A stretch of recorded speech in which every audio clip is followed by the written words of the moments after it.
We are the Orphans of Ragnarökr. As Fenrisulfur the wolf approached, the goddess Froya banished our forefathers to this forgotten land, so they might escape the foretold destruction of Midgard. That was 7 generations ago. Here, every day is a struggle to survive. The gods are dead, and we are outcasts in this harsh land called Jornheimer, Ironhome. And we are not its only prisoners.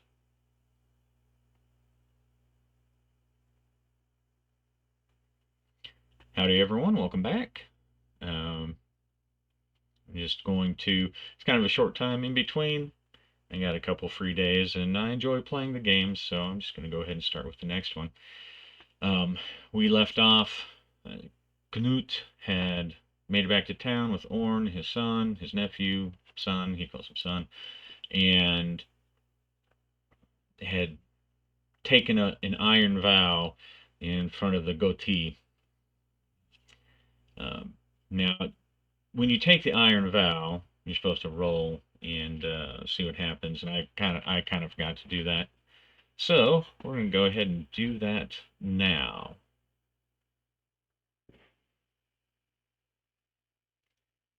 Come over here to my moves. That is a quest, swear an iron vow.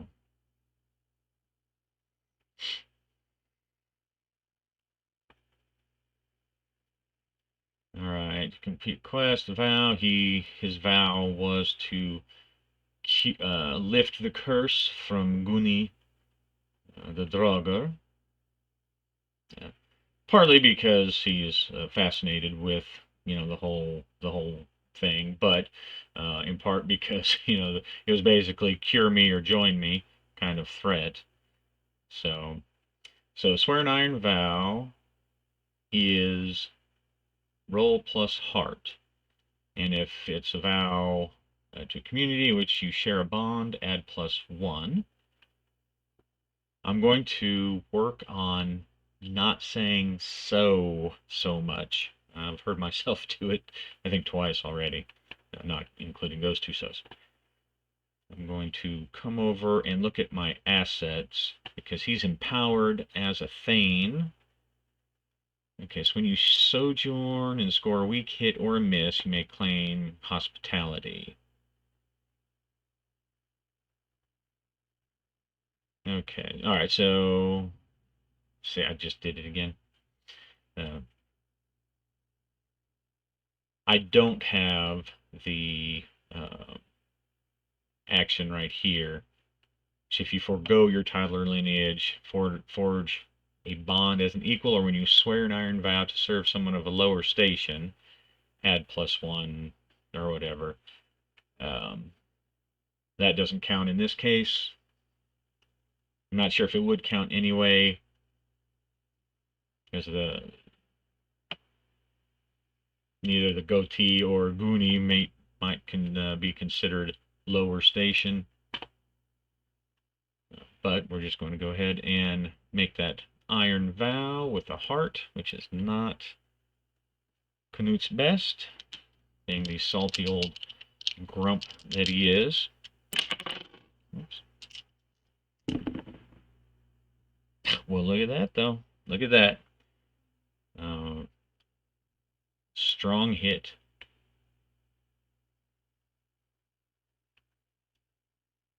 You are emboldened, and it is clear what you must do next. Take +2 momentum. Alright, well, I will take that +2 momentum. Boop. And 10 momentum's a good place to start. Start a quest out. He knows pretty much right away what he needs to do. It says to roll on the Oracle if you're not sure, but I think it's obvious. They have a village wise woman, right? They have a Volva, a Cirrus, who knows how to do, or knows how this kind of stuff works. So he's going to go and speak with her and see what happens there.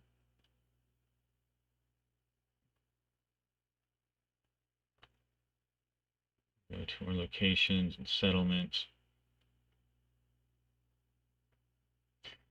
So Knut, after making his vow and following everyone to the Volva's hut, he's waiting outside the Volva's hut, waiting to see what's going on. Hilma the Volva and Sonia, his woman, a sort of common law wife relationship that they have. Um, they're inside with Orn, doing their mysterious women stuff to fix him and check him out. And so they wait around in silence for a while until finally Sonia comes out and gives him the news. Let's see, is it good news? Is it good news about Orn? Previously, he's already come in twice, where everything was good, where everything was well. He was okay. So I'm gonna say it's likely that he's going to recover after some regular rest. I think I said so again. So 26 or greater, he's okay. Okay, so that's 38.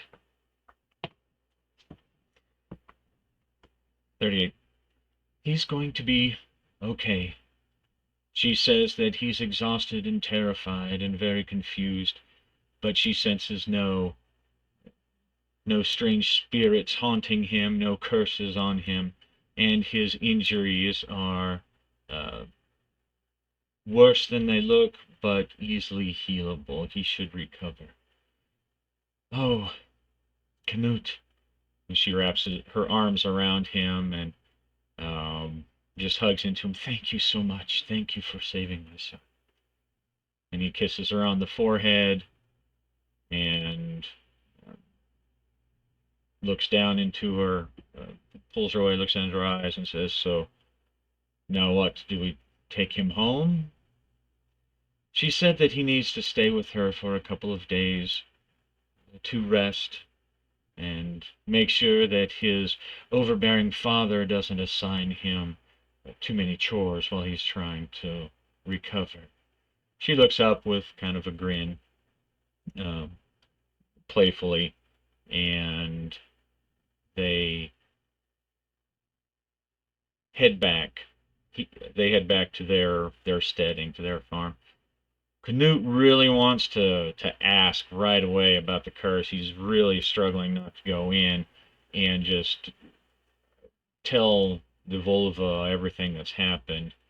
They've let's see what kind of relationship. I can't remember if I rolled this earlier or not, but we'll see what the relationship right now is. Okay, character disposition. I'm going to modify it because they're on pretty decent terms. She's kind of a grumpy old lady, and he's kind of a grumpy old man, so they tend to see, they tend to think a lot of the same way. All right, 44. Okay, suspicious. And I think that makes sense. Even if they were on pretty good terms before, he went into this taboo magical place, so she's not distrustful or angry or anything like that, but she's a little suspicious about what happened, and that actually would probably make her a little more curious as well to hear what's going on. After 2 days of trying to carry on normally at the steading, catching up on their farm work, the chores, all that stuff that needs to be done to run a farm, especially in this kind of the harsh terrain of Jornheimer. One of the young kids from the village comes running into the steading one morning after they've started their chores, and finds Knut and says, Hilma the Volva, she says that it's okay, that someone should come get Orn. He seems very, very good. Well, I didn't see him. They just told me to come tell you. But anyway, and he kind of looks around expectantly, and Knut uh, reaches in through the window of his house and pulls pulls an apple out, tosses it to the kid, and says, "Thank you. Now get on, you rascal. Get before I whoop you." And the kid laughs and takes the apple and goes running off out the gate and away. Knut steps inside, straps on uh, his sacks, and gets his hat, and tells Sonia that he's going to get Orn, and she says, "Well, I'm coming too." And he says, "Very well. Boys, finish up the chores." And after putting down an argument from the boys who also want to go see their brother, um, he gives them that fatherly glare, and they get back to work. He leads. She He turns to Sonia and says, "They didn't say if we needed a cart or anything." "No, I'm sure that they would have told us. He was healthy. She said that he would recover. So, let's go. Let's go."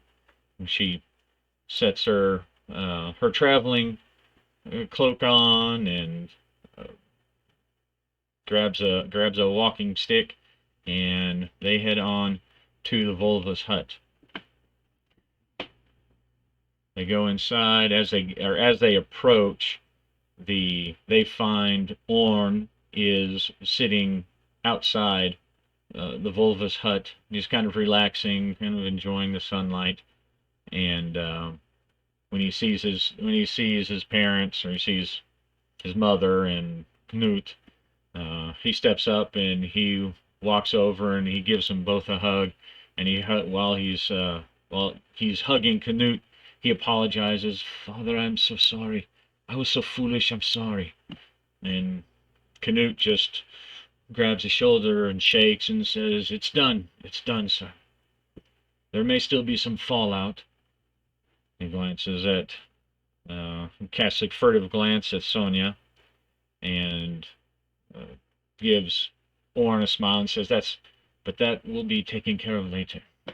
Are you okay to walk? Do you have any special instructions or any strange potions or foul-tasting brews you're supposed to drink?" "No, father. Hilma said I was ready to go home." "All right. You walk with your mother home. I need to talk with Hilma the Volva." Sonia looks up, gives him a little bit of a worried glance. Um, she He can tell that she can tell that there's something he hasn't told her yet. Um, he's not the kind, he doesn't want to keep secrets. He's told everyone about what happened inside, um, but he hasn't fully explained about the curse and his vow to her yet. So he gets them to go on, and he knocks on the door and steps inside. He sees Hilma sitting at her table, um, grinding up some leaves in a mortar and pestle. She looks up and uh, motions him over and offers a seat. He takes a seat. He says, "Are you making more potions and magic?" He's kind of joking around, and she looks up and says, "No, this is a spice. I'm baking a pie, and this spice is the most important ingredient." "Ah, you fool, man. Think I'll wander around speaking to toads and casting spells every day?" Knut, feeling properly chastised, but knowing the good nature of it, says, I have a question I need to ask you." "Ah, I knew you would come. Many people saw you take the iron vow at the cairn, but the Gautier, he is not told anyone, even after being uh, pressed hard. He has not spoken. Will you tell me now of your vow, Knut Holgersson? Yes. When I was up there, and then he goes and he explains to her the whole situation, fills in the rest of the story about the curse and about what he was tasked to do or face the similar curse or face the same curse.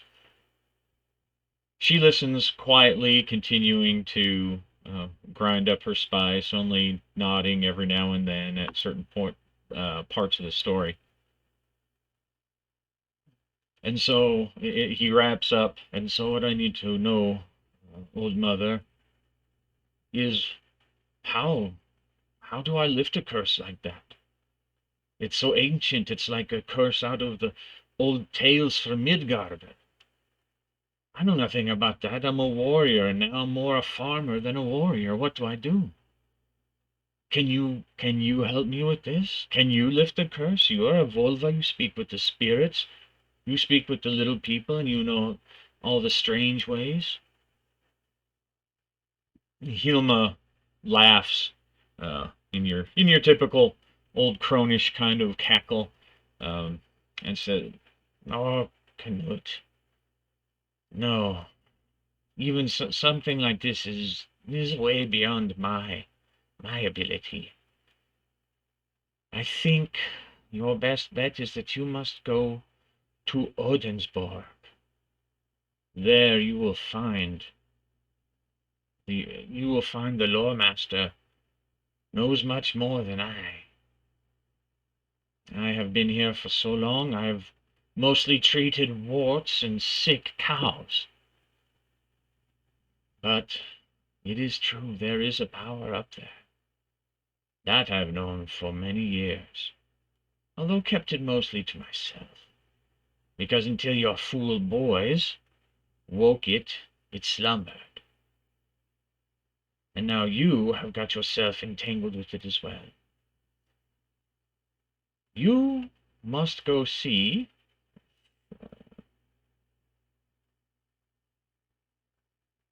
I'll generate a name later. I was thinking that I had written because I wrote some details of the settlement down there, um,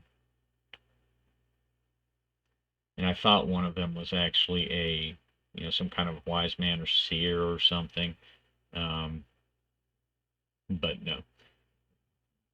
You must go find whomever is acting as the Jarl's uh, seer, the Jarl's trollman. He will know. He will know more. Or at least he'll be able to point you. I have a feeling that your travels will take you very far. Are you sure you want to do this? You will be away from your family. Sonia will be so pressed while you're gone. She is a strong woman, and she has 3 strong boys to help her. And I tell you true that I would avoid this if I could. But what I saw up there, the horrors I saw, I don't know if Valhall exists, but I know that that dark place does, and I would not be shut in there for eternity as nothing more than a rotting corpse. I have no choice. Yeah, that is wise. I say to you, go to Odensborg. And she sets down her bowl, and she turns over and she reaches into this cabinet and starts setting aside little uh, pots and everything. And she finally returns with this powder, and she starts chanting and kind of dropping little bits of powder over him. Um, Now you will go You are blessed. You should find little trouble with haunting spirits on your way now, at least for a time. That powder is long since I've made it, but it still has powers. Oh, yes. Hilma still has powers. Don't you doubt it, Knut Holgersson. And I bless you. I bless you in the name of the spirits and whatever gods may still survive Ragnarökr. That you should go and you should return. Now, I have a pie to cook. Get out. Uh, Knut stands and he laughs and he gives her a big bear hug and she protests slightly. Let's go, you oaf! And then he, still laughing, he leaves and he goes back to his steading. He's not quite. He knows now that he's got to come out with the rest of the story to Sonya, which he had always planned on doing. In soon. He's, like I said, he's not really the type to keep secrets from her. But he just needed a couple days to process and to figure out what he needed to do next, because now he at least knows. So he returns. The weather's nice. It's a good day to finish the work, and he knows that the farm work is not his to do anymore. It is time for him to get ready. So as he approaches, as he pushes open the gate to the steading, he takes a deep breath and he walks over to Sonya, who is currently pulling some weeds out in one of the gardens. And as he steps up, she stands up and she dusts her hands and dusts the knees of her dress off, and she looks up at him, concern in her eyes, and says, "Are you going to tell me about your vow now? I don't know what it is, but everyone saw it. I assume now that you've talked to the Volva that you have made a decision. I know you, Knut. I know that you must chase your vow. You must fulfill it as a true man would and should. So tell me." Knut grabs her hand and he leads her into the longhouse, and he sits and he the boys, as soon as he sits down, he starts talking. The boys come in a couple minutes later, maintaining their distance, but obviously eager to hear what's going on, because they know something's going on too. Initially, Knut thinks to chase them out, but their men, they're his sons, they're going to be affected, so he invites them to sit nearby.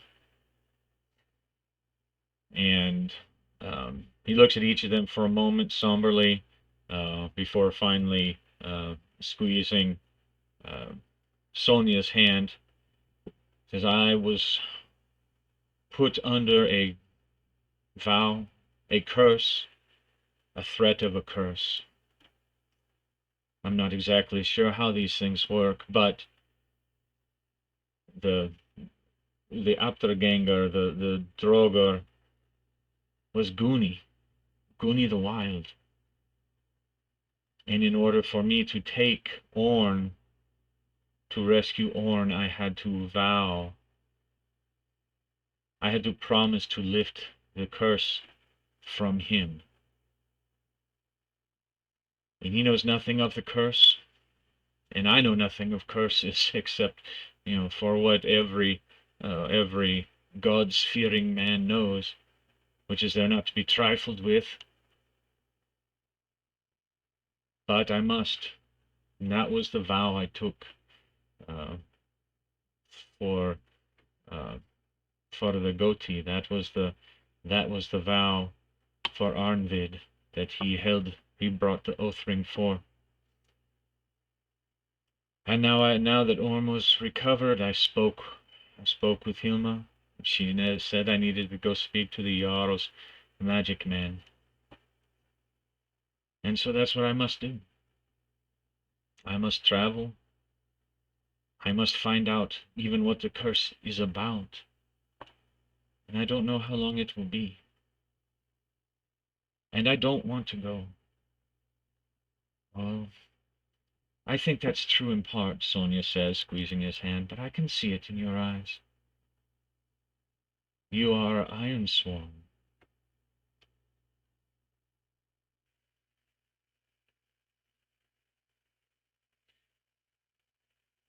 You are Jornheit, which is the kind of the semi-Norse word for someone who takes an iron vow. Jornheit. And you must go. I will come back. I promise. Sonia takes a deep breath and she stands up and she goes to where she keeps her stuff, her chest, uh, where she keeps her belongings, and she pulls it aside and lifts a small trap door and pulls out a bundle wrapped in oiled cloth, and she closes it, scooches the chest back, and she comes over and she hands the bundle to um, to Knut, and he looks at her curiously, takes it and unwraps it, and it is a spearhead. He looks at it and then looks up at her and says, "How long have you had this?" "I've had it for years. Your father gave it to Njal long ago. And it's been... I took it, and perhaps I should have, but I did not put it in his grave.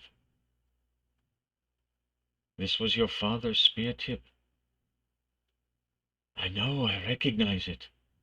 And Canute runs his fingers over the intricate uh, runes and designs traced on it. "I recognize." And then we're gonna come up with a name for it. Um, Old Norse, it was very common for warriors to uh, name their weapons. Uh, and I think I'm going to use this fantasy name generator. It has this cool Norse Raven name generator, and it tells what it means. And so I'm gonna pick one from there. Let's see. Kind of like Atla for purpose. Let's see. Let's get some more.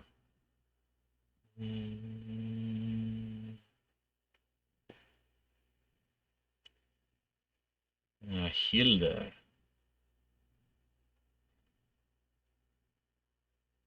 Pernatar. I kind of like Hilda.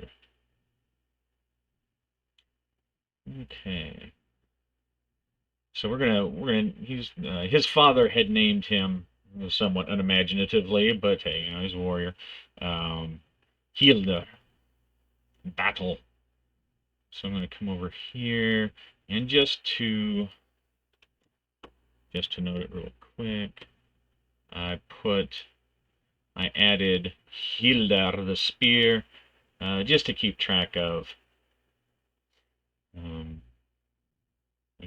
the spear itself, it has no special abilities. It's not magical. It's not going to provide any bonus. Um, maybe maybe every now and then, because it was his father's, I might grant some kind of bonus for carrying on or pushing through or something like that. Um, but it's I'm going to use it to represent the momentum, the strong hint on the momentum, or at least as part of it for taking the vow. Part of that was that Hilma told him where he needed to go next, which is always good to know. It's always good to have one of those, big arrows telling you which way to go. So Hilder, the spear, is part of that. It's not going to give bonuses. It's just kind of cool. It's his father's. It's his father's blade. Um, so let's see, where was I? Dialogue wise, Yes, so he looks at it. Yes, of course I recognize Hilda. Why did you keep it from me so long? If it was presented to Niall and he died, this should have been mine years ago. This was my father's weapon. I didn't want you to be inspired to leave us. I didn't want you to look at the spear every day up above the doorway and remember the days of your raiding, of your Viking, of your war, and grow discontent. And it's mine. It's mine, not yours. Njal gave it to me. He gave it to me to watch and to keep while he was in that last war with you. Oh, yes, you're right. But why now? Why give it to me now? Because I can see that whether you have it or not, you need to go. You have a vow you must fulfill. And she straightens up and lifts her chin. And you will take a vow to me, Knut Holgersson, my husband. He raises a brow at that because while they have never undergone any sort of official wedding, hand fasting or anything like that, they've been living together, they love each other, they have a life together and are accepted by the village, by everyone as a pair, as a couple. But they've never really spoken of out of respect for Niall, really. They've never spoken of marriage as such. And she looks back at him and says, "You are my husband as much as Njal was when he was alive. I want you to swear to me, on Hildar, that you, Knut Holgersson, will return to me." He looks up at her. He stands up and he kisses her deeply and gives her a big embrace. And while still looking into her eyes, he takes Hildar, the spear tip, and he draws blood. He uh, slashes it across his hand and squeezes the blood out onto the floor of his home and says, "This I swear to you, Sonia. This I swear, before the gods and the ghosts. You are my wife. You are the love of my life, until Jorheimer parts us, however that may be in death."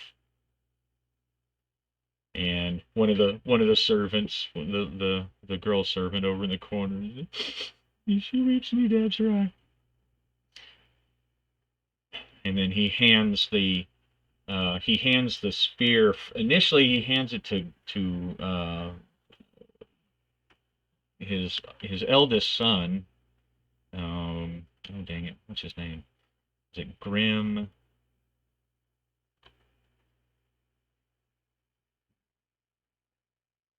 Fargrim. First, he was going to hand it out to Fargrim as his oldest son to give him the honor, but he reconsiders and he hands it to Orn instead, because it was Orn's father's. It was Njal's, and he hands it to him, and Orn takes it in both hands reverently and looks up, and Knut says, "Find my best staff, my best spear haft. Mount it for me. Make it strong, so that I will come back." And as he does that, he turns and he starts getting ready without a lot of without much more fuss or words. The Knut and Sonia go about provisioning him for his trip. And so for now, I think we'll go ahead and enter those things, vows. I added the last week. I added the vow for lifting the curse from Guni the Draugr. And I decided to make that an extreme one because the curse is related to one of the campaign secrets. Um, and if you want to know ahead of time what those campaign secrets are, I put a pretty inexpensive um, file up on Drive-Through RPG. I'll leave a link down there, but it covers a lot of the stuff that I'm basically what I wrote to make this campaign into this kind of give it the Norse flavor and in the Norse words and stuff. Um, and we're going to add another vow. Return to Sonia. Okay.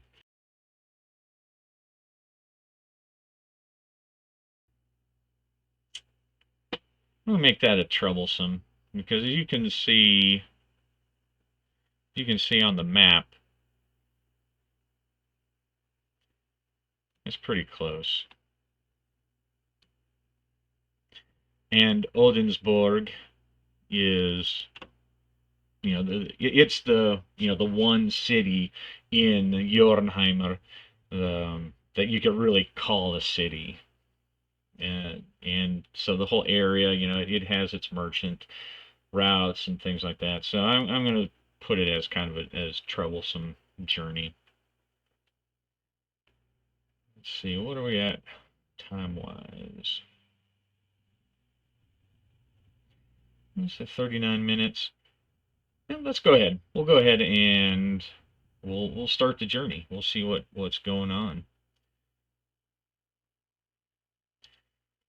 So after a couple of days, Knut, he's got his shield, he's got his spear, and he's got his sacks. He spends a couple days making sure that everyone knows things that they already know, but he feels the need to remind them about how to take care of this part of the field and make sure that the sheep get taken care of on this day, those kind of things. He makes his sons swear that they will to him over and over again that they will take care of Sonia, which he occasionally finds this reminds him that she's quite capable of taking care of herself, but he does anyway. And he makes sure to enjoy his time with his wife, who he has now started thinking of her as his wife in name and title. He had lived with her, like I said, for so long. It's not a difference in how he views her necessarily, but thinking of her as more specifically his wife. And spent some time romancing her and whatnot before he goes, and then finally at before sunrise on the third day after getting Hilder, he's ready. He's looking out over the distance, um, and he's decided at this point to he's just going to walk. He has a horse he could use, but he's leaving that with the steading to help them with the farm work. With a final embrace and no words, or a final embrace to each one of his family members and to his servants as well, and no words, he travels, he walks down the paths towards Odensborg.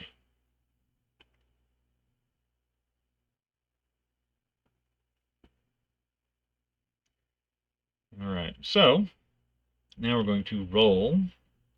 We're going to make some moves. We're going to make some journey moves. Suffer a quest. Is it reach a milestone? No.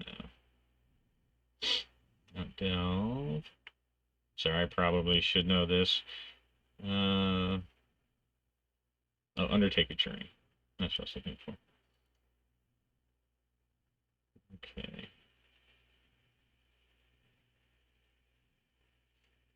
When you travel across hazardous or unfamiliar lands, every place in Jotunheimer is hazardous. Even Odensborg. Maybe especially Odensborg. Okay, each segment roll plus wits. And if you are setting off from a community in which you share a bond, which I do, add +1 to your initial roll. So just the first roll. Okay. So we've got a weak hit because of that 10. Let's see. Strong hit, you reach a waypoint. If the waypoint is unknown to you, envision it. Then choose one. Good use of your resource and momentum. Okay, well, he's starting off with pretty good momentum. He's got that spring in his Norseman step, and he's ready to put his spear in some foeman that would challenge him on the road. So we're going to mark progress on that journey.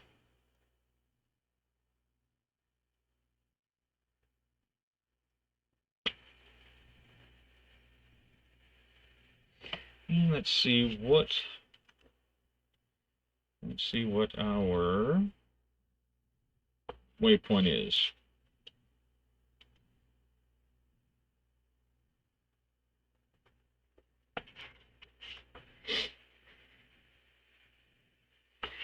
I don't suppose you really need to, since not encountering anything necessarily, but I think it's kind of cool to see what it's like. So to see what he encounters as he's traveling through the havens. All right, 22. A grim. That's always good. A grim fandango. No, grim coast. Well, there's no coast there, so let's say it's say he came across a as he makes it through his first part of the journey, he comes across a grim-looking lake. The water is dark and stagnant. Not not the type of water that he'd want to drink or enjoy, or even get close to. There's just something about the water. It feels unnatural. It unsettles him, so he quickly moves on. Our next make a journey. Not to you. I need moves.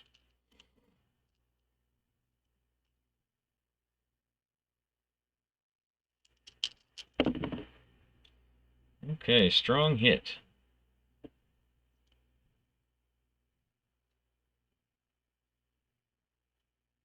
You reach waypoint.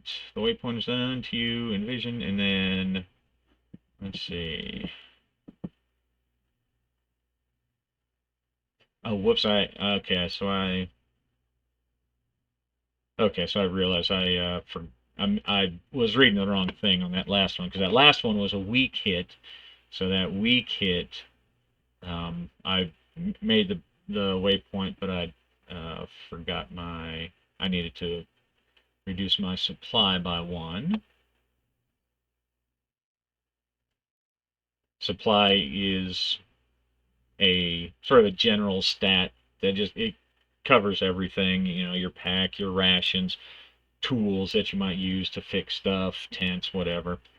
So that goes down by 1 from last time. And this time actually was a strong hit, so we're going to mark progress. So along the way, he was able to find some food, or maybe just felt really good, and he didn't feel the need to eat a lot. The weather was nice.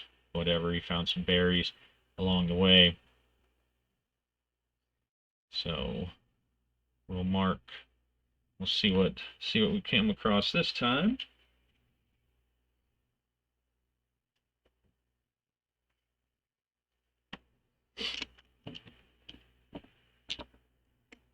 I realize sometimes my sniffing comes out pretty well on the microphone. I got my nose broke several years ago sparring, and it's straight, but it's not. It's a little restrictive now. So occasionally it's kind of noisy. All right, 45. That was a 5. A withered 22. Ooh, a withered cave.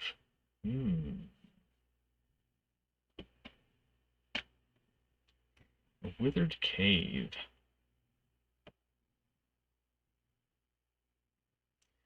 Does he want to explore that cave? He'll take a peek. He'll take a peek. Obviously, most caves are, just like animal dens. They don't go back very far. So, is there anything interesting inside this cave? Oh, and let me mark my progress before I forget. I'm going to say it's unlikely that there's anything really cool in there. 62. Okay, no.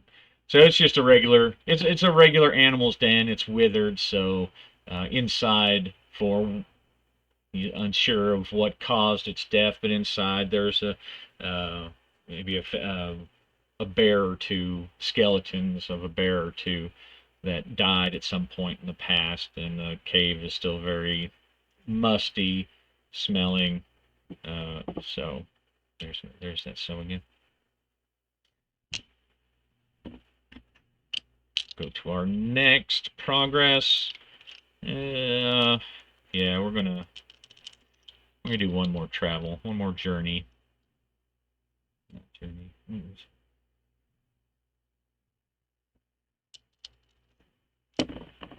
Ooh. All right. So we on a miss. Now I could use my momentum. I could burn my momentum for that. Let me look at my assets real quick. Okay, so veteran. Danger. Okay, so sighted is just for the mystical stuff, which maybe it'll turn out to be mystical. When you burn momentum to improve your result in combat. All right, so that's just for combat. I know there's some out there that affect travel or whenever you burn your momentum. So this is just for combat. We will consult the oracle.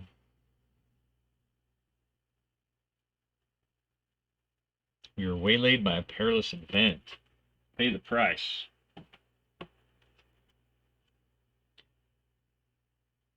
He was busy daydreaming about Sonia, and he lost track that he was wandering in the perilous lands of Jornheim. 95. I don't know what that one is, but high number.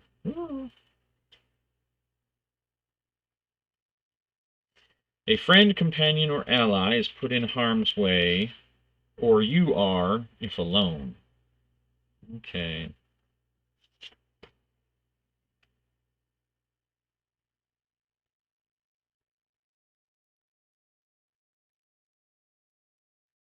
Okay. Now that might be one, looking at the table, where it could affect, it could be cited to affect someone far away. He has a family that he cares deeply about, and he's pretty much doing this mostly for their sake. But there is a separate result for a person or community you trusted loses faith in you or acts against you, or a person or community you care about is exposed to danger. Those are separate results on the pay the price table. So I think for this one, it's going to be he's put in harm's way. So we will roll on our harm's way table. Well, we'll consult the oracles and see what it says. All right. This close towards Odensborg, which, like I said, is even though it is Jornheimer, this close to Odensborg, it's fairly civilized, and there's a lot of patrols and armed warriors in this area. So I'm going to lean more towards some kind of human danger than than something else, depending. But I'm going to lean towards that when it comes to interpreting the oracles. So action 2, clash. All right, so I see a battle in the future. 13. Time. Clash with time. Or maybe it just means it's clash time.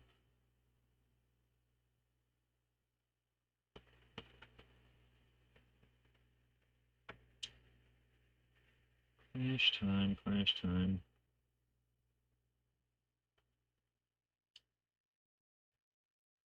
Yeah, I'm just going to say he's waylaid by some bandits. The time, not sure how to work that in. I guess that could act like a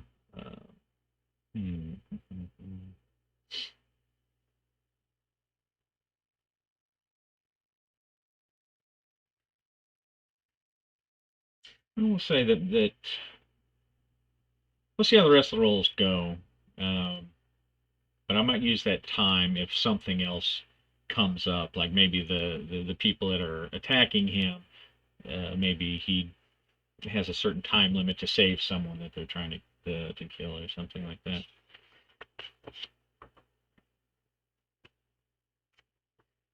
All right, so clash time.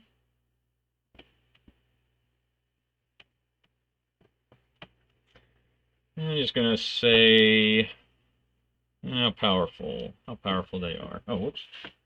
There is actually there's an oracle for that, I believe. Yes, here it is. Okay, challenge rank.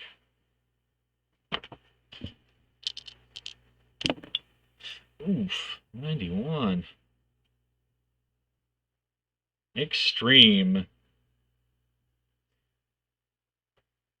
Skills of overwhelming skill, foes of overwhelming skill or power. Like I said, I've kind of decided already that it's going to be a human type foe. Ooh. Oh. Yes, indeed. All right.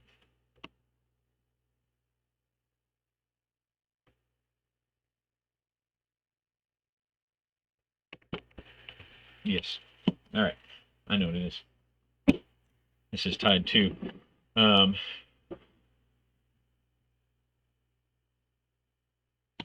right. Going to enter the fray. Mysterious.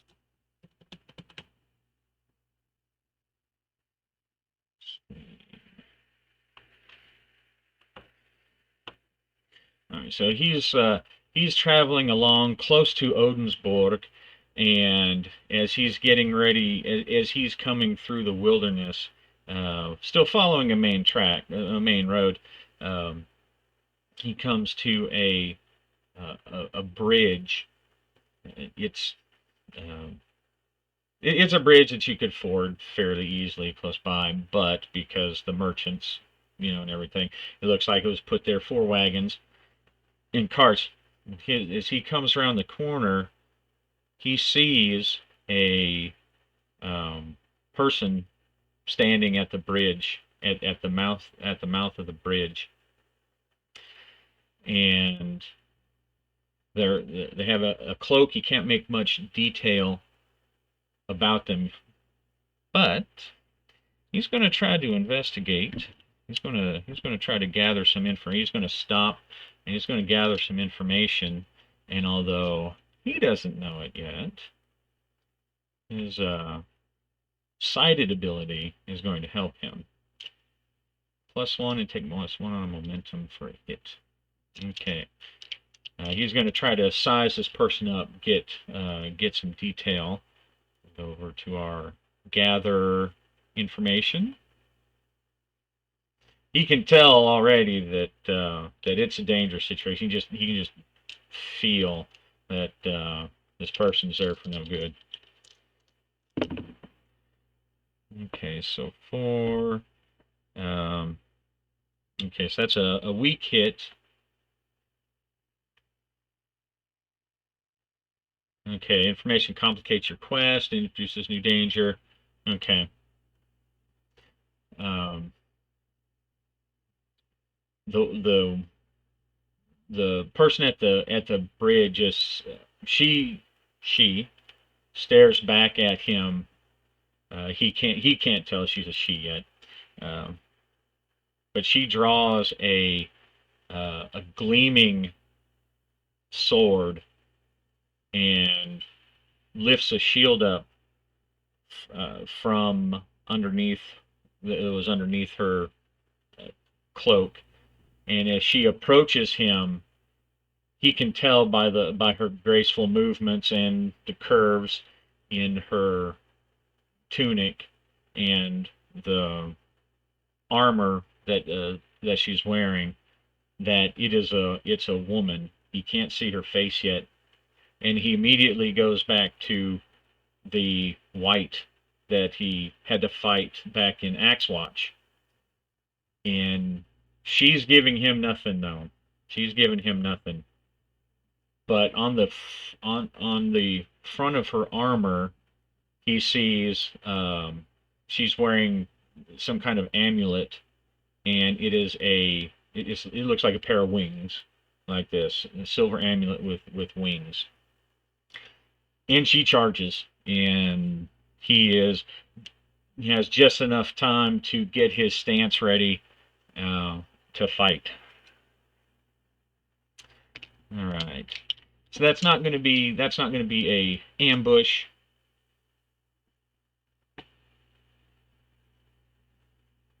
So it's going to be, let's see. Although maybe I should make it an ambush just for his benefit. So for him, it's going to be heart. As she lunges, he gets ready, and he lifts his shield up and fights. So roll plus heart. Oof, okay. On a miss, combat begins with you at a disadvantage. Pay the price. Okay, so this battle is not going as well as the others. Let's see what pay the price means. This might come back to the time issue.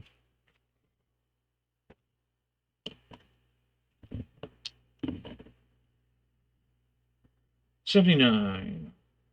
A surprising development complicates your quest. You know, I hate that one. Really, I hate that one.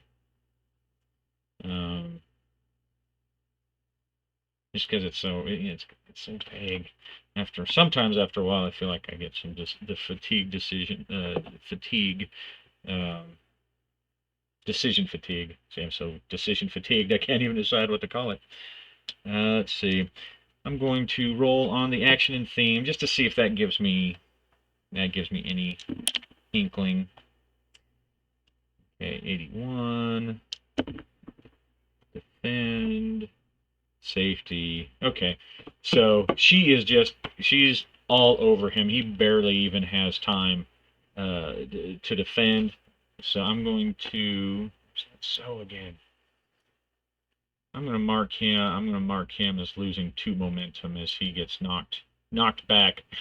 Her assault is just so furious he can barely keep up with it. And now he is clashing.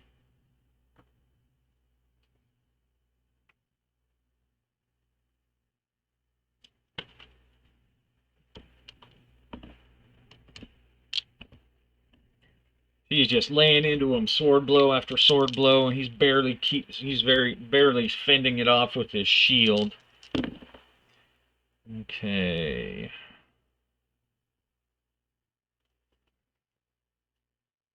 That's a weak hit. Inflicts harm, but pay the price.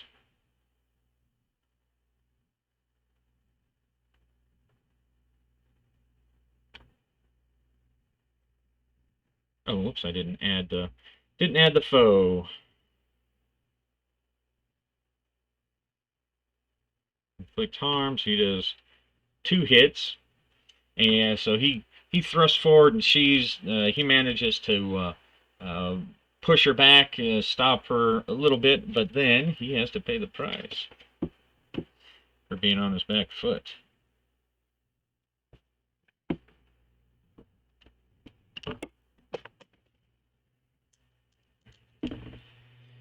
$35. Current situation worsens. And not just because I dropped my die. Or my die. Alright, current situation worsens. I'm going to say that as they fight, he can definitely see her face now. She has a helmet and a nasal, but he can see her eyes, he can see her face, and she looks very determined. She is going to she's going to try to disarm him. So he's going to face the danger because he's on his back foot with a success, meaning that he manages to keep his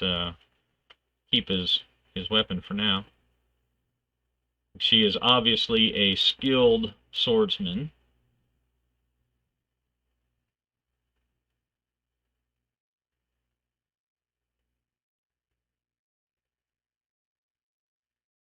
Let's see. Since it's a fighting issue, I am going to let him roll with his iron, because he knows how to fight.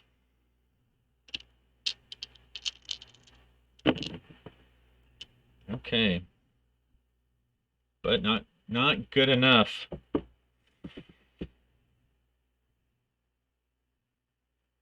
Okay, so progress is undermined by a dramatic and costly turn of events. Have to pay the price again? I don't know that I want to.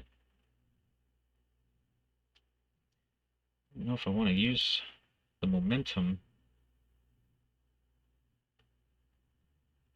But, he does have an asset. Let's see, what does that momentum work for the veteran? You burn momentum to improve your result in combat. And take +1 momentum after you reset, and add +1 when you make your next move.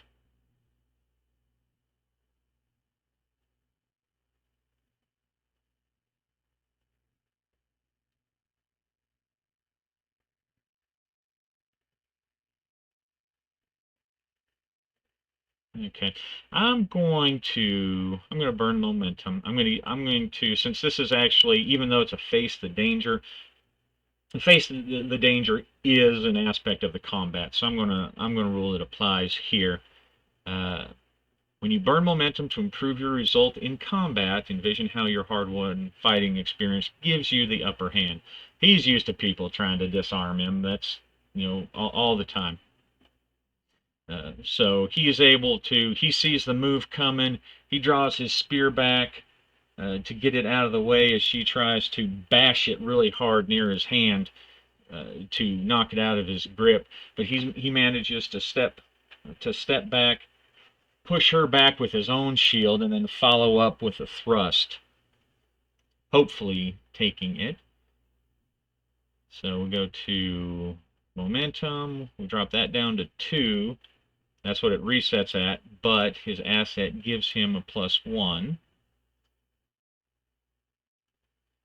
And then take +1 momentum after you reset and add +1 when you make your next move. Once per fight, you can also take initiative when burning momentum to improve a miss to a weak hit. Alright, so let's see.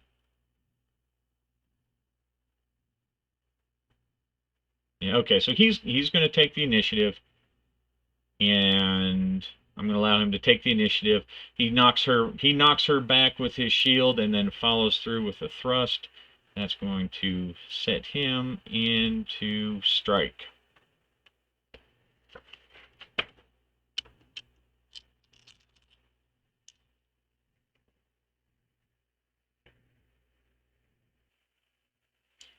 All right, blink. There, I added a little Viking miniature lady, or a female warrior. Somewhere I have an actual shield maiden, but she's a little too, uh, she's a little smaller on the scale.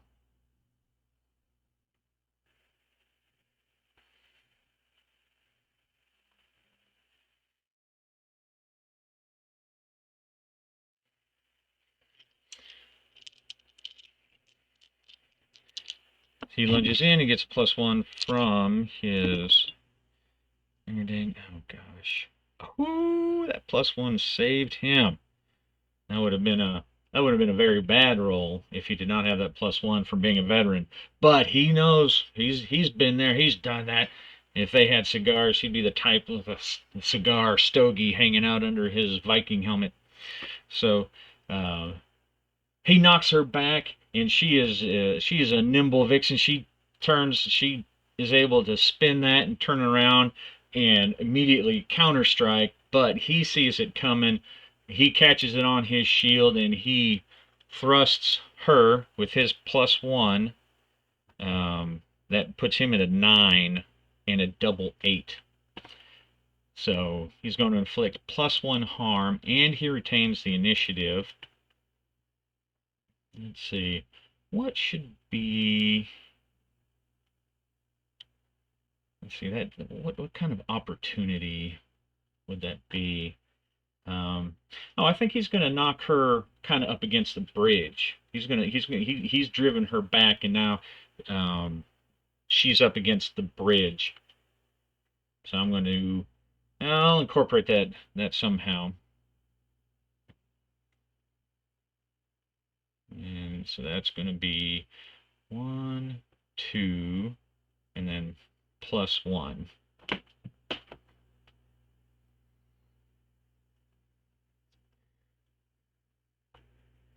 All right.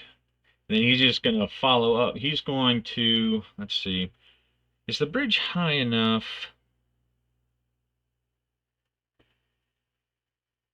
He's going to try to knock her. He's going to push her.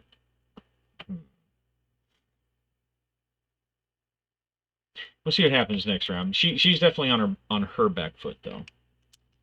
He's got her pressed up against the bridge, and he's going to try to go again. Oh, let's see. Did that give him momentum?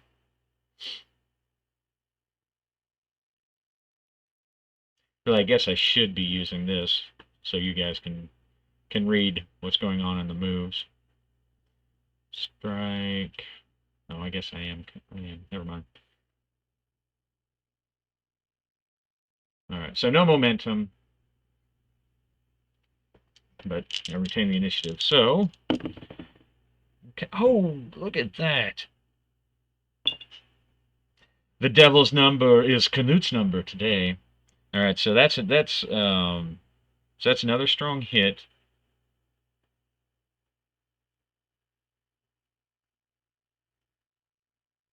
So 1, 2, 3. So that's got her down at 4. And I'm going to say he knocks her off the bridge. He manages to he bashes her with his shield, and he jabs her. He gets a good shot into her side through her armor, and it catches. It's not like jabbing through her, but it does open up a wound on her side, but it catches in her armor, and he uses that, and he leverages it up, and he lifts and he dumps her over the bridge into the water. Let's see, how big is the bridge, or how? Let's see. All right, I'm going to use the challenge rating as kind of a gauge on how powerful something is. So I do have my Game Master Assistance dice or card deck, which sometimes I use for stuff like that. But, oops. Again, small playing area. I'm going to use that to see the higher it is, the challenge rank, to see how big the river is, how big the fall is. All right, 25. Dangerous. And I'm going to say I'm going to give her one hit for falling off the off the bridge, but the bridge is not actually that high. The river's not that swift. He dumps her over, and she falls with a shriek as she goes over the edge, and she's probably only fallen about 5-10 feet, something like that. But she splashes into the bank, and she pulls herself up. Her cloak is now just soaking wet, and she takes a second to rip her cloak free because now it's wet and cloying and hanging, and she's up and about. She's coming back up, cursing his ancestry in every way she can, accusing her or accusing him of trying to bring about the end of the world, accusing him of consorting with the evil spirits. He has no idea what she's talking about. He's just assuming she's screaming insults at him because he just dumped her over a bridge into the water. So we're going to, since they're sort of started again, she's charging, and we're going to do another Enter the Fray as he gets himself ready. I think I'm also going to give him +1 momentum for dumping her over. He feels pretty good about that, because even if he dies, this is obviously a very skilled swordswoman, and he dumped her over the bridge. And I completely forgot he made that information roll. He can sense that there is something of spirit or of magic about her. She has some kind of aura around him that he has rarely seen. So there's something about her. He knows it, and I meant to throw that in there or out there. I forgot to take it from my brain out into YouTube. But because he has his sighted, so he knows he's dealing with somebody special, somebody powerful, somebody that has some kind of power or blessing or curse, something, and she is obviously very strong. So Enter the Fray. Okay, so since that's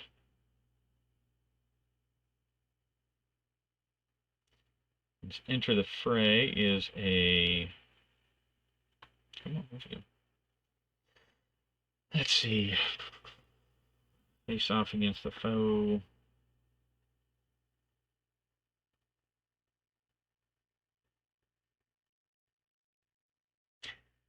It's not really ambush. Yeah, I'll just say heart, because she is.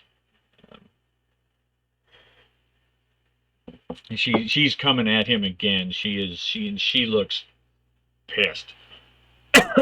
So that will make that a weak hit. Bolster position, and he's +2 momentum or take initiative. I think he's going to take initiative. I think that's kind of what he needs to do. So as she comes up screaming, he's ready, and he tries to give her a jab with Hildar. Okay. So, okay. That's a weak hit, so it does harm. And then she has the initiative. And she's going to try to... She is not very happy about having done that. And she shrieks and is trying to... she's going to try... She's shrieking. She is unnaturally loud. Whatever she's doing, it's like a battle cry. Yeah, that's what. Not like a shriek, like hee, but a shriek, shrill battle cry, calling down the power of Froya on him and cursing him that his weapons will break, and he's not really enjoying that. So we're going to say that is a I'm going to say that's a face of danger again. And he's going to face it with... Yeah, I think iron still works on this one, because he's stealing himself, and he knows that he's got to keep the fight up. So even as she's screaming, he's going to try to do a face danger with that. Okay, a strong hit, successful. Take 1 momentum, and I think on that one, I think he would take initiative. Yeah, I think he would take initiative. All right, after reviewing the Ironsworn book about the move for um, the facing danger, it says you're in control. So I'm gonna take that as meaning he has the initiative. So she shrieks her battle cry.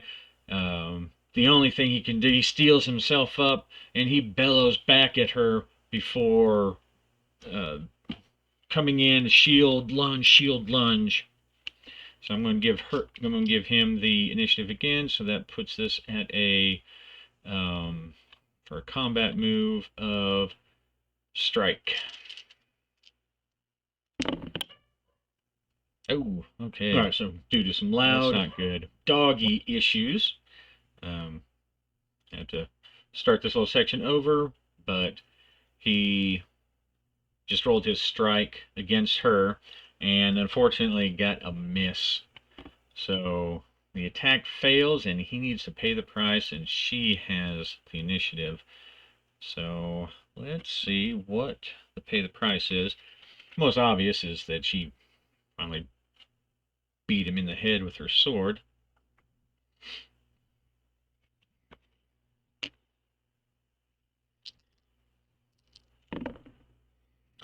$89. It wastes resources.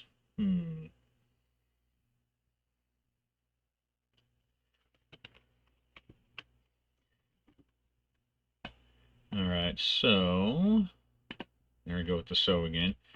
We will say it will drop her supply, or drop his supply.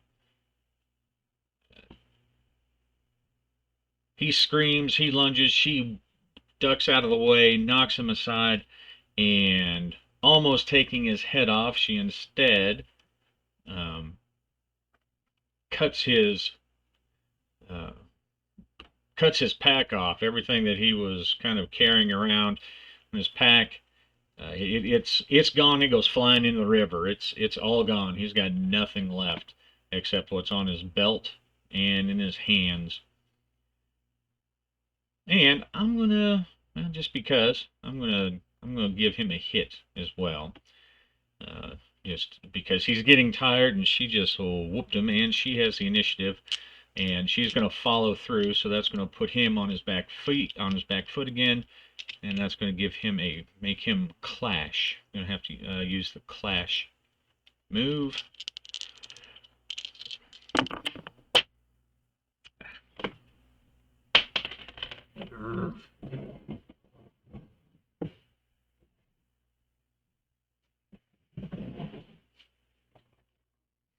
I may or may not edit that out. Alright, so that's a clash move. It's a weak hit on a clash. You inflict harm, so I do whacker.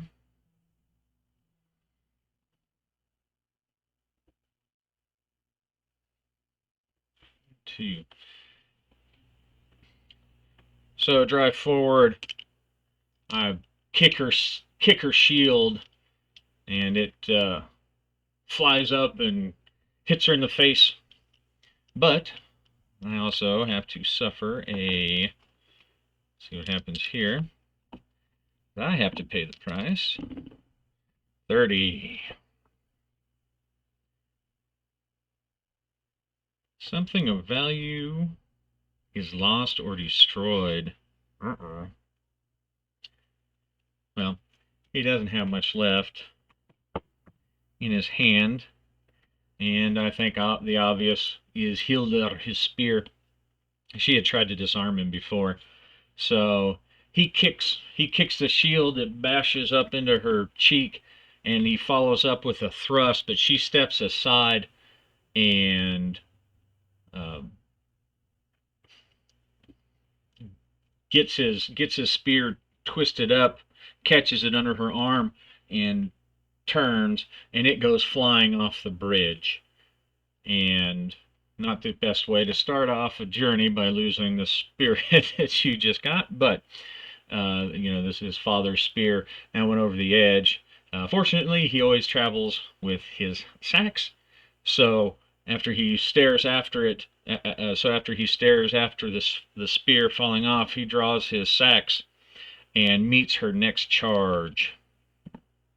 Going back to another clash.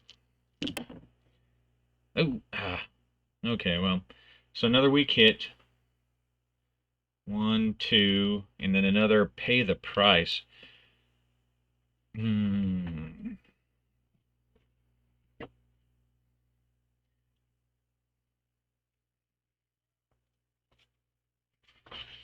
always that decision, using the tables, whether or not to just apply, because the most obvious negative outcome.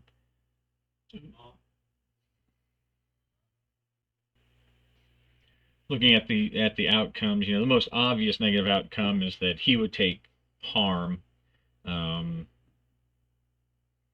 or you can roll on the following table.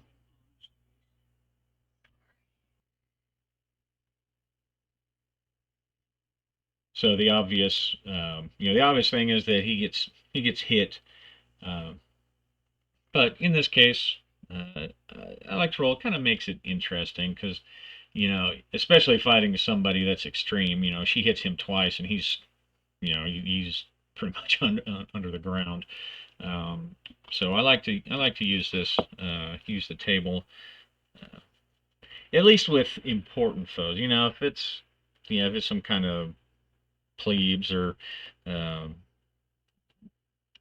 lesser, thugs or whatever, I think it's fine just to wrap it up that way. But this makes it a little more interesting. 28. Something of value is lost or destroyed. Okay. I'm going to re-roll that. Just have all these options. I don't want to re-roll that. Let's see. 92. It forces you to act against your best intentions. Now let's see.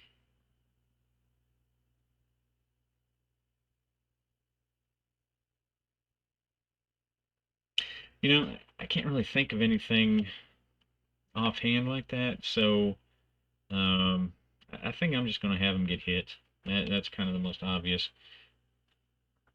Let's see.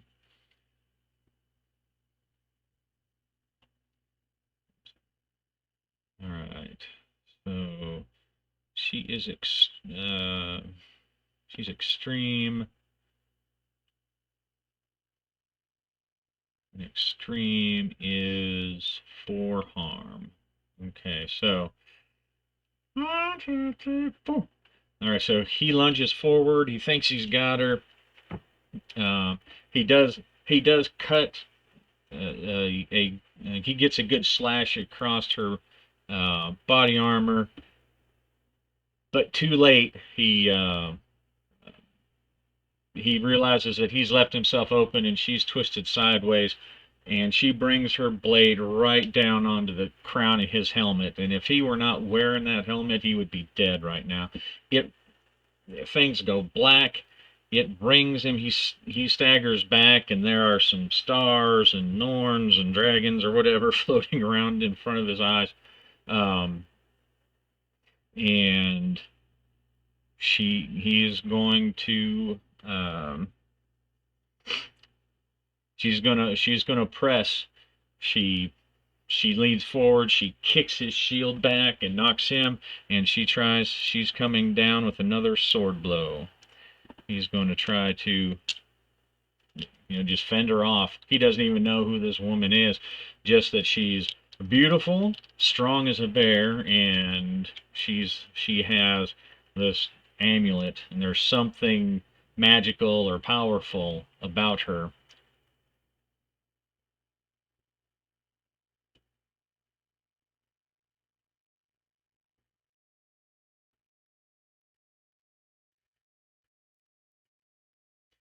All right, another clash. All right, come on, Knut. Gotta reach down. Reach down to that Viking heritage. Oh my god.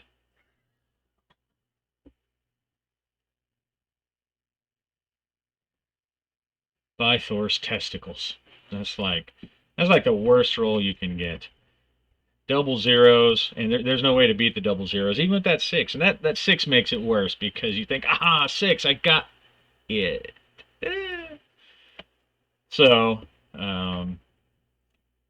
yeah, not good for Knut.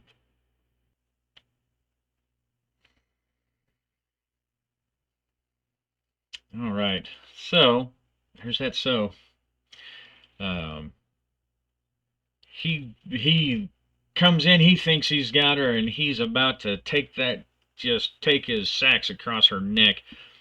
She stops his blow, and she uh, hip checks him and uses his momentum, and now he's going off the side. So he's off the side of the bridge, and he falls, and we're going to roll the oracle and see what happens to that one, because that's a bad pay the price there. One thing that I have just because of the way I've played and because I am by nature, what they call a simulationist, I like the war game rules.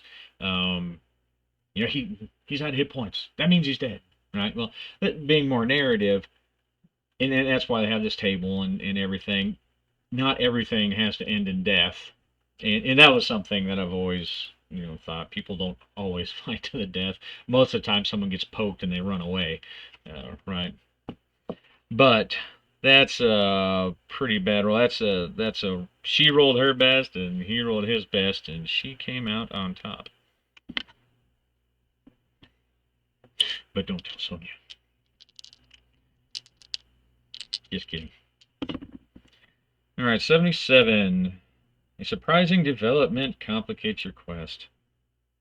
Let's see. Let's see what kind of development. 73. Deliver superstition.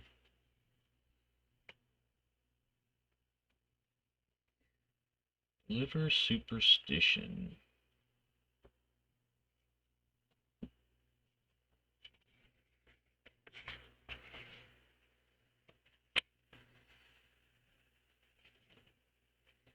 Let me pause and ponder a moment.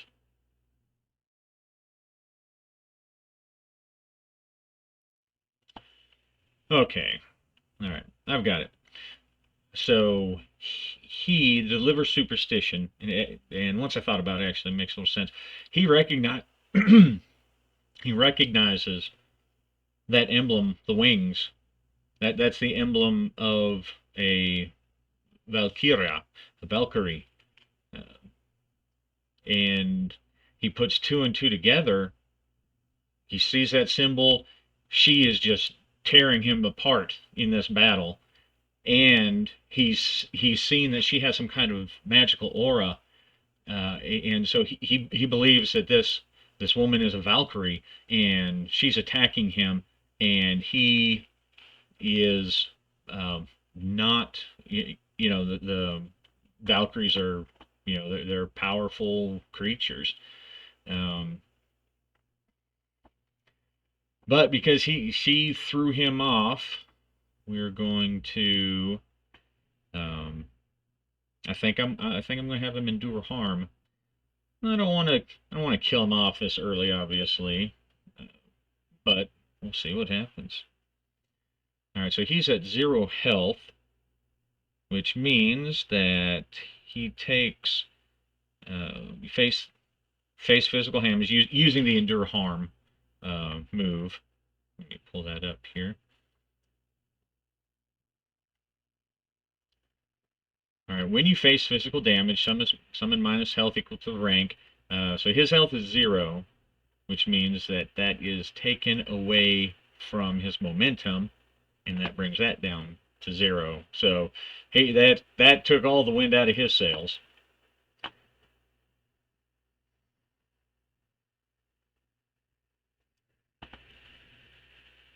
And now he's going to make a roll here. Health or iron, whichever's higher. Iron is higher.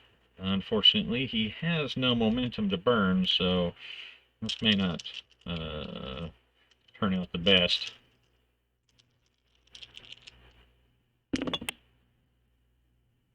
Okay, good. All right, 6. So that's a strong hit. We're adding his iron for a total of 9. On a strong hit, choose, shake it off. If your health is greater than 0, you can gain 1 health back for trade of momentum.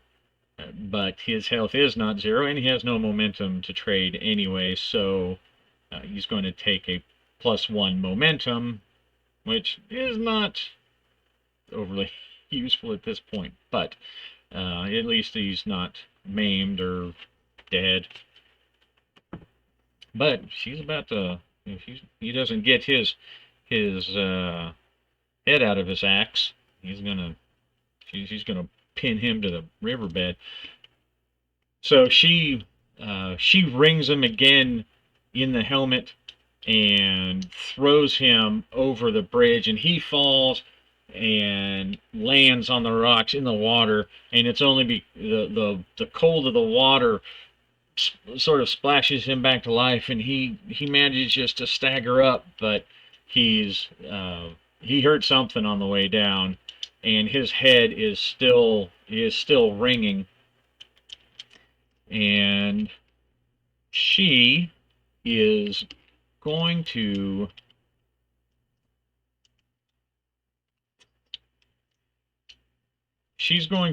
level her sword at him, and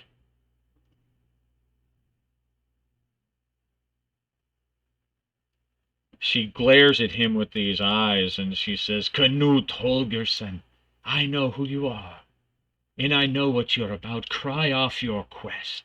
Cry off your quest for that damnable undead beast. You would be better off to join him in his curse than to set him free." And she's mostly there to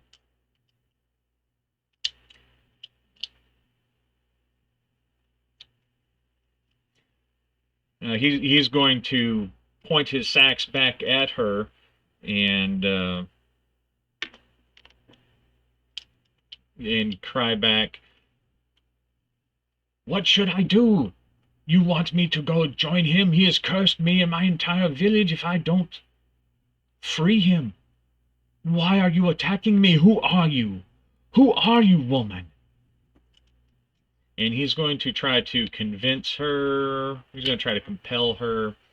Not expecting it's going to work too much. He's going to try to compel her to either talk to him and answer his questions, or to basically go and leave him be.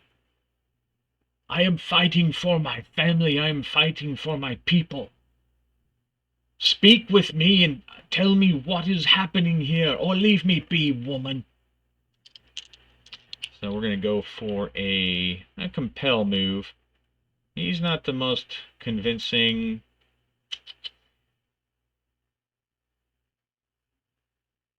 Okay, he will.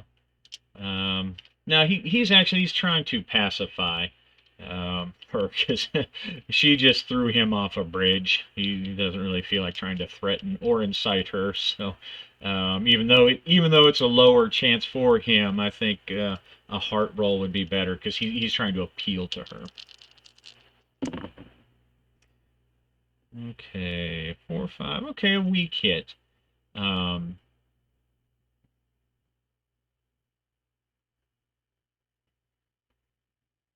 All right, so she looks down at him, stares at him, considering his challenge,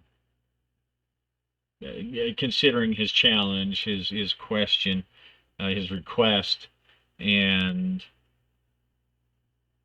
let's see. It says that she will agree as above. So as above, they'll do what you want or share what they know. But ask something in return. Let's see if she asks something in return. Obviously, it's not. She's already made the demand of cry off your quest, and he's not going to do that. He's not going to do that.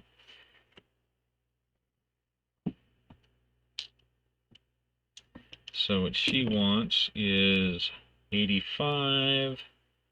Construct 6. Construct safety. Construct safety.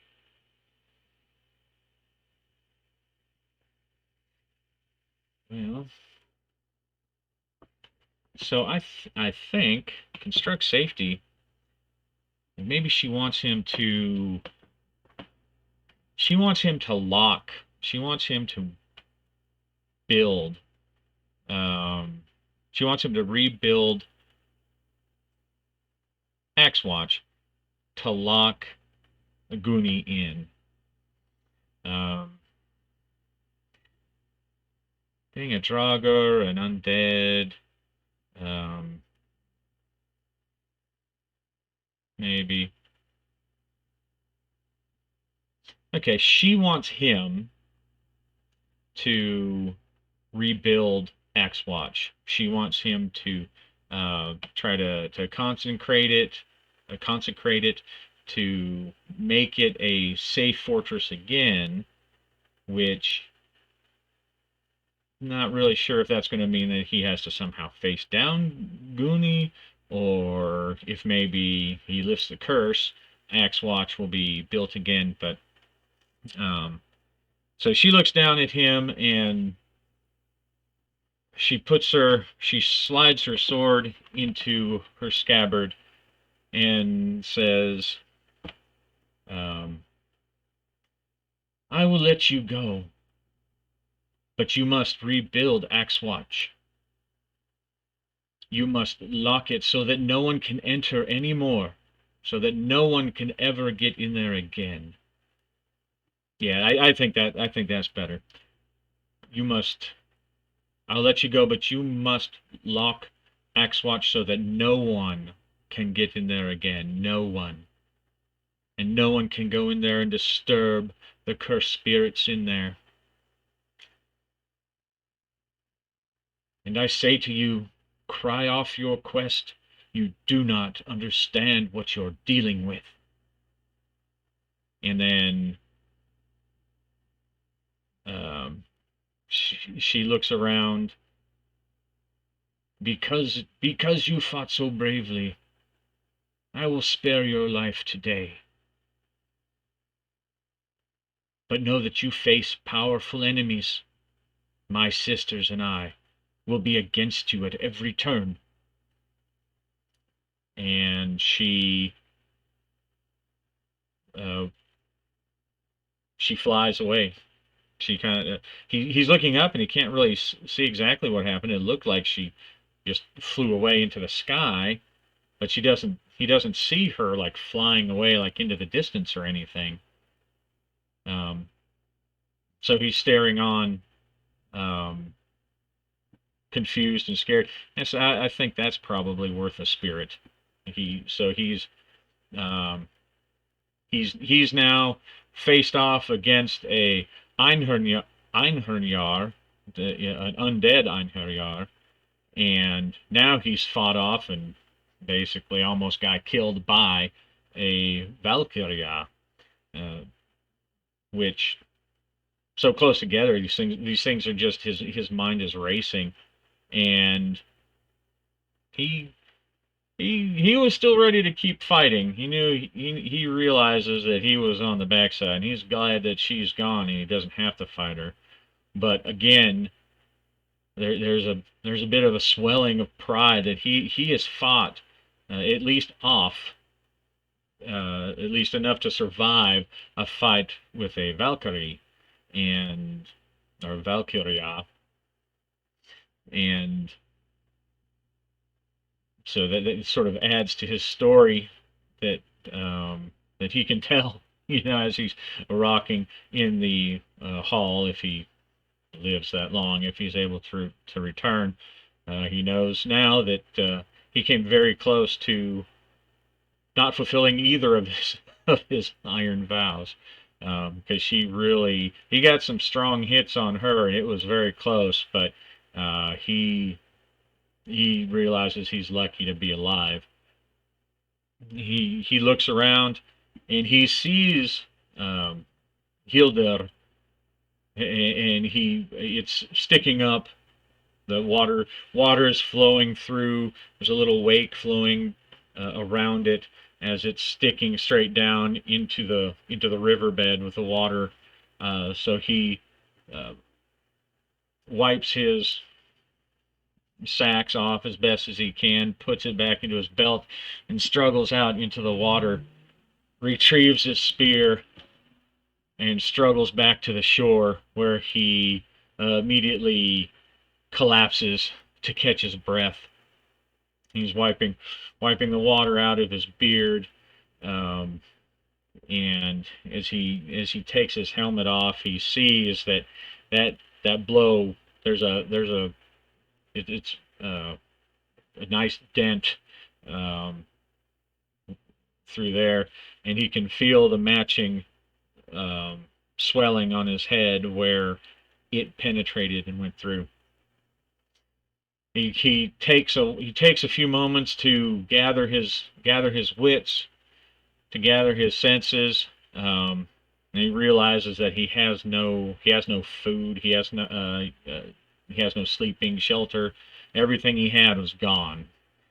So he splashes some water in his face, takes a drink, makes makes what seems like a very long and wearying trip up back onto the bridge, and continues on. And the battle took place almost within sight of Odensborg, and let's see.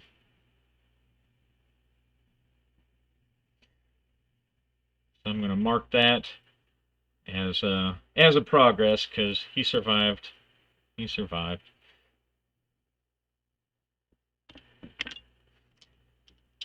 And he crosses the bridge, sees that there is some blood, so he drew blood, so he knows he hit her with his spear. He knows that, and does look like she left some blood behind. And he's still catching his breath. He crosses the bridge, and just maybe a mile or two down the road, he sees the first sight of Odensborg, and it has actual city walls, and it has some towers. They're very simple square towers, right? It's still fairly primitive technology in Jotunheimer, but it's still impressive to behold. There's nothing else, no human settlements like that anywhere. There's guards on top, and there's actually, you can even see a castle a tower, a castle tower, where obviously the Jarl and his household, his huskarls, live. And let's see, we're going to go for a progress roll to um, reach the destination. Oh my gosh! All right, so this is not a good day for him. I'm going to just reach the destination. Oh, and that's almost what I got. A weak hit. So on a reach destination. Let's see what happened. What does that mean?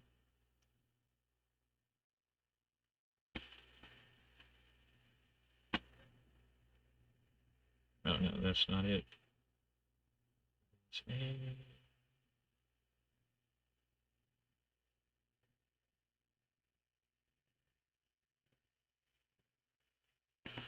Come on.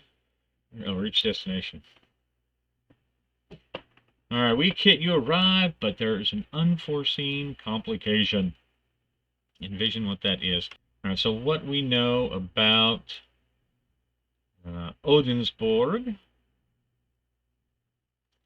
at the moment is that, okay, so its trouble is that it has an authoritarian leader. So maybe there's something along those lines. It has a lot of history. Oh, and actually, how about that? There's there. It is on a plateau between two rivers, so that actually makes sense. I remember putting that in there now, but when I put her on the bridge, that just kind of came to mind. Sort of maybe I was expecting like a Monty Python Black Knight battle.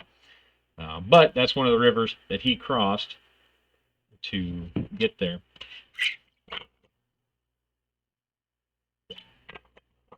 And there's a plateau. So say cross the river, climb the plateau, and we will check with our oracle. See what kind of trouble we're in for.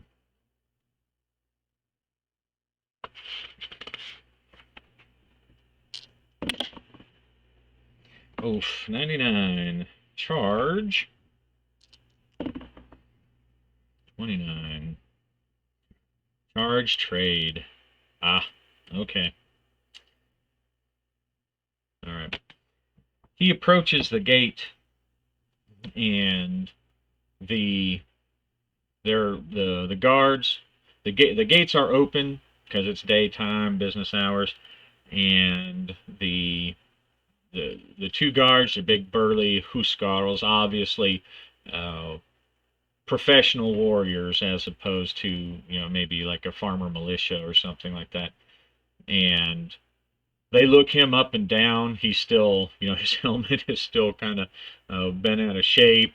He's mostly dried off, but the hems of his clothes and his cloak are still wet, obviously wet, and there are cuts and bruises and scrapes on him. And they look at him and he says, "Hail! I come from Elderwatch. Welcome to Odensburg.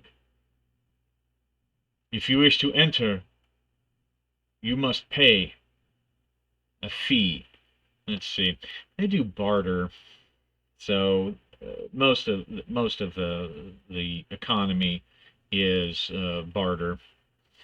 So he says you must offer something to the Jarl's coffer for the right to enter Odensburg. And of course, he has nothing now because it got cut, except for his sacks, his shield, his helmet, and his spear, pretty much.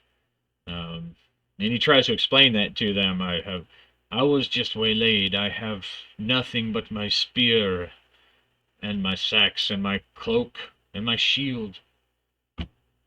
I have my helmet, one of the guards looks at the helmet and says, "It looks pretty well used. I don't think the Jarl would appreciate that. Besides, it looks like you need it. Uh, is there is there work, no charity to be had here in Odensburg?" "None. The Jarl is very resolute. Everyone who wants to partake of the blessings of his city must pay to get in." The one guard looks at his spear at Hildur and says, "That is a wonderful spear. That will certainly buy your way in." And Knut says, "No, never. What of my sacks? It is well made. It has served me well. I hate to part with it, but against such inhospitality, what can I do?" And he's going to, you know what, he is actually, because he has this asset here, this empowered.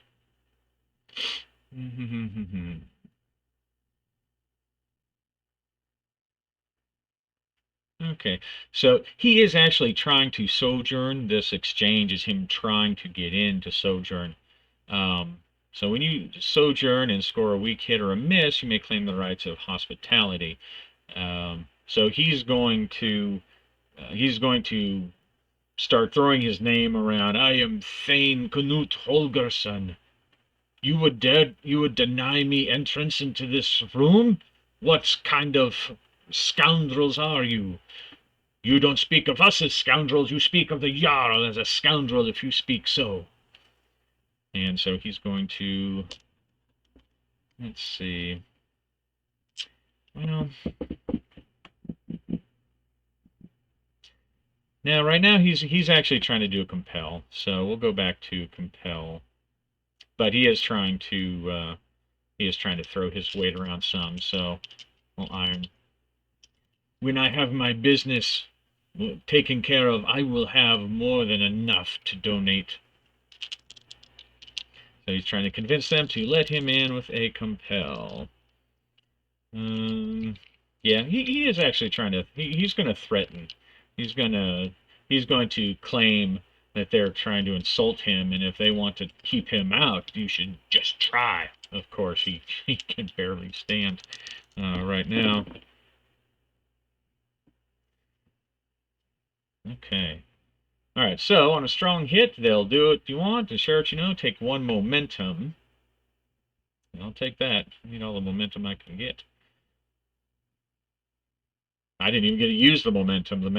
Momentum actually kind of acted as, kind of extra hit points, kind of. Well, really, it's kind of what they did work for, not kind of, but they did act as extra hit points because my health was down to 0.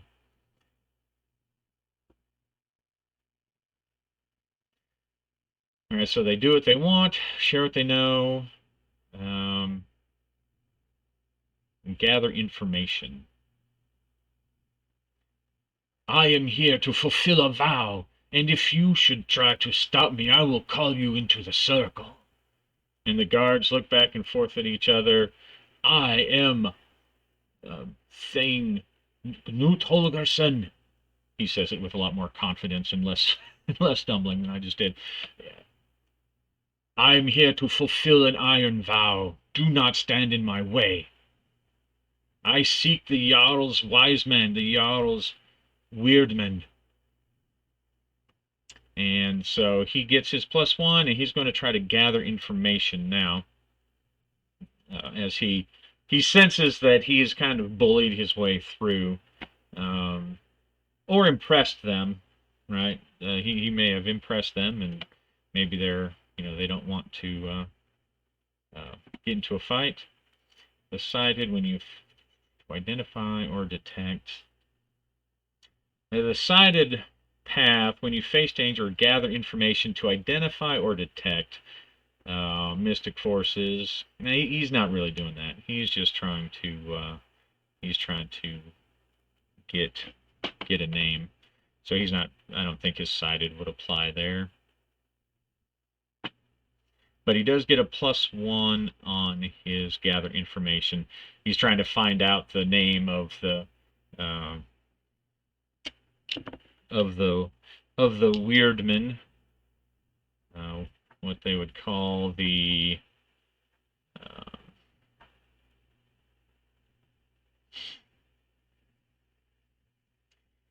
let's see. A man who practices magic is called a Seidmaver or a Galdramader, or a trollman. So I'll just say weirdman, sorcerer, and he's going to try to find out, see if there's anything special about this guy, or mostly just interested in how to find him. Okay. On a weak hit, the information, okay, it's not enough to bring it up. On a weak hit, the information complicates your quest or introduces a new danger. You take +1 momentum. I will take that again. And let's see what kind of complication that brings. I'm thinking that maybe it's going to be, maybe the weirdsman is not available. Maybe he's out and about, or he hasn't been seen, or something like that.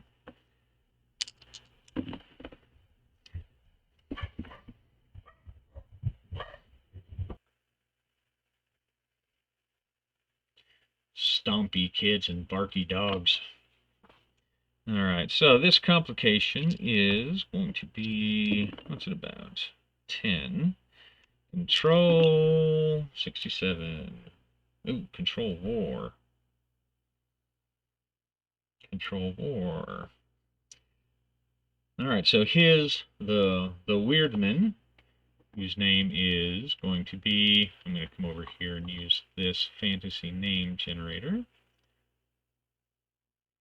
for a cool Viking name.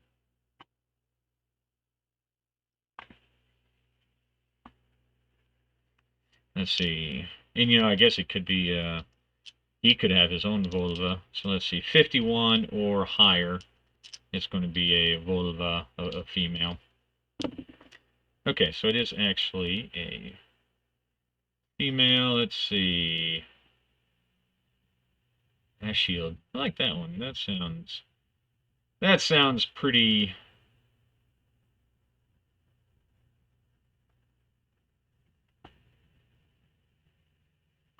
That sounds pretty mysticky. We'll try to update this. Do it. I'm going to just add her name here.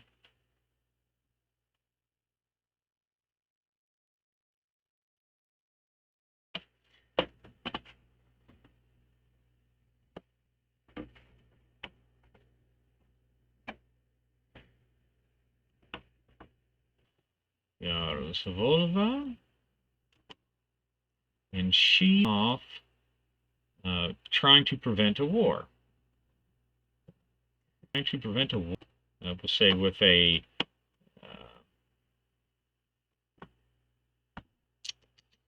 I say more than likely, is it something besides humans, like another town or a clan, or you'd have to be something pretty powerful. I'm going to say it's unlikely that it's maybe a firstborn or a veter, but we'll see. Is it a veter? Nope. Okay, so it is a human. We'll say that she is off preventing a war with another village and clan. Obviously, it's not as is not as big. Let's see. Is it? I'm going to say 50-50 to see if it's the Skraeling. 51 or higher. No. Okay. So she is off trying to prevent a war with another town or another village, and that is what he learns. You seek Ashild Havardaughter. She is not here. What do you mean she's not here? She is not here, that's what I mean. She has gone off on the Jarl's business. There's been some trouble with one of our neighbors, and the Jarl wishes not to go to war with them. But he has sent her off to go find, or to go negotiate with them. Oh, I see. And he does see, and he realizes that he is not in a position to go chasing her out right now. He has no food. He has no resources. Um, he has nothing right now, and he doesn't even have the physical wherewithal to be able to go chase her down, even if he wanted to. So he pushes through, and as he passes, he says, "I will make good my claim. I will pay. I swear on my father's grave." And then he goes into the town to see what kind of trouble he can get into. Actually, what he wants to do is rest and sojourn. Um, but he's really that Valkyrie really messed him up. She really put a crimp in his battle. Uh, so uh, and we'll call it quits there for now. Uh, and see what Knut Holgersson can accomplish in uh, Oltensburg. And of course, the first thing he needs to do is find some rest and food, and get get back in place, or get back on his feet so he can continue his quest. And in which case, I will